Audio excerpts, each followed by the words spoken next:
Hi, and welcome to Federal Appraisal's video series. Since 2001, Federal Appraisal has been serving clients with unique appraisal needs, and over the years, we've picked up plenty of specialized knowledge.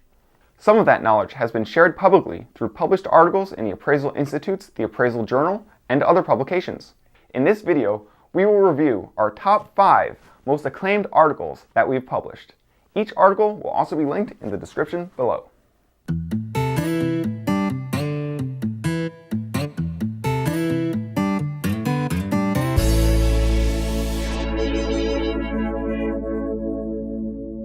Number 1. The appraisal of power plants. It will come as no surprise that this article is about, you guessed it, appraising power plants. Published in the summer 2014 edition of the peer-reviewed Appraisal Journal, this article won the 2014 Swango Award for being the best article of the year, judged on content, clarity, and usefulness. The article covers different approaches to value based on measures of performance for various types of electricity generating stations, including nuclear, coal, natural gas, and renewables, such as wind and solar. The appraisal of power plants is complex because the plants include a combination of real property, machinery and equipment, known as personal property, and business intangibles. The values are often in the billions of dollars, and each property is unique. Besides the physical complexity, the legal and economic considerations are unlike traditional real estate appraisal. This article may serve as a go-to guide for appraisers, property owners, government officials, and their attorneys and accountants. It offers deep insight on this specialty practice. It should be one of the first reads for anyone undertaking or ordering such an appraisal, whether the use of the appraisal is financing, taxation, regulation, accounting, or legal issues. Number 2. Benfords Law and Appraisal. This article, published in the fall 2017 edition of the Appraisal Journal, details the history and use of Benfords Law, which can be used for the detection of financial fraud and database corruption by using a combination of psychological and mathematical principles.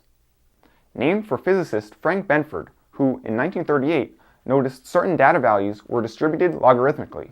Specifically, numbers in a database would have a 1 as the first digit more frequently than would be expected through random probability, with the higher starting digits becoming increasingly less frequent. This is due to a natural mathematical distribution of numbers, which is described in detail in the article. Not all data will follow this distribution, though importantly it can be seen in some appraisal databases.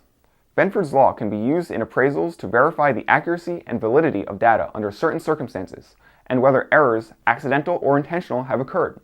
By performing statistical analysis, the validity of the data can be verified. The article includes detailed examples about the use as well as the history and future of Benford's Law in appraisal. A link to the article is in the description below.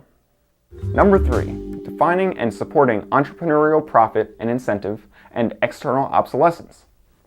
Published in the Appraisal Journal in 2009, this article still proves useful today, offering key insights on deep issues concerning entrepreneurial incentive and external obsolescence.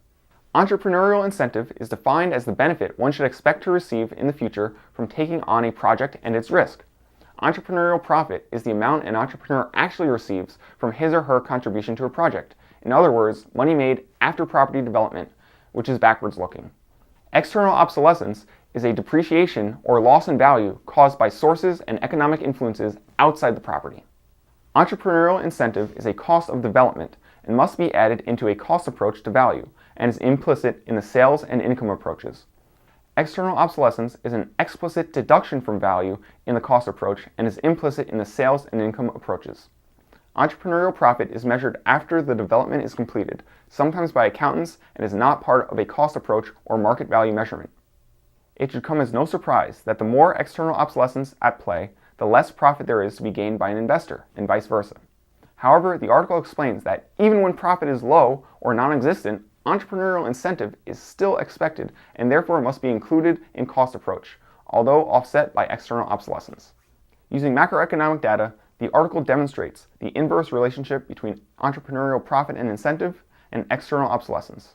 While the definitions of these terms are vague in other appraisal literature, the article studies how each of these terms is related to market health and how it relates to appraisal techniques and methods. The article includes graphs and tables to demonstrate these points. Number 4. Options in real estate valuation.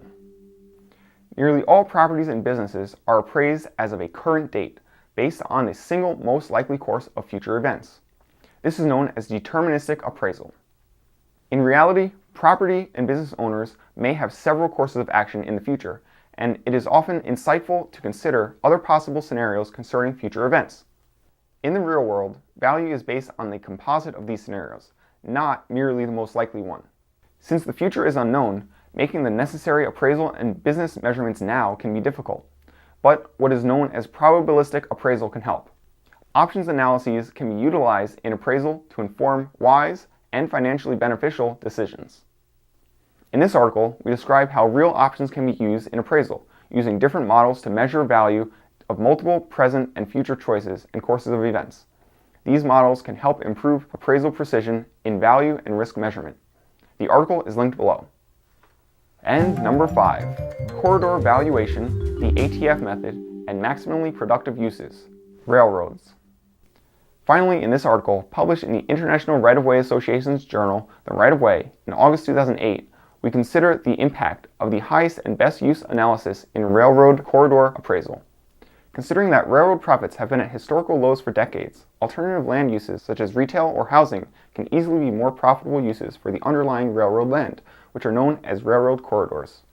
In many appraisals of railroad corridors, a corridor factor adjustment is used to account for a premium on the assembled corridor. While it is true that creating an assemblage is time-consuming and costly, it is questionable whether the use of the land as a rail line creates a more profitable use than typical land uses.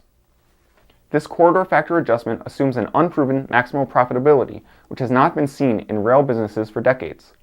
From an appraiser's standpoint, many rail corridors would not meet the maximally productive criteria of the highest and best use for the land. In order to be of highest and best use, a use must be physically and legally possible, financially feasible, and maximally productive. Although having a corridor in a rural, low-value area may be the most profitable use, that same rail line in an otherwise high-value suburb or city may not represent the most profitable use of the rail corridor land. To find out more about this topic, see the link to the article in the description below. We hope you've enjoyed this brief look at just a few of Federal Appraisal's published articles. We encourage you to read up on these topics in the links below, or on our website, federalappraisal.com. Also make sure to subscribe to our channel for more exclusive appraisal content.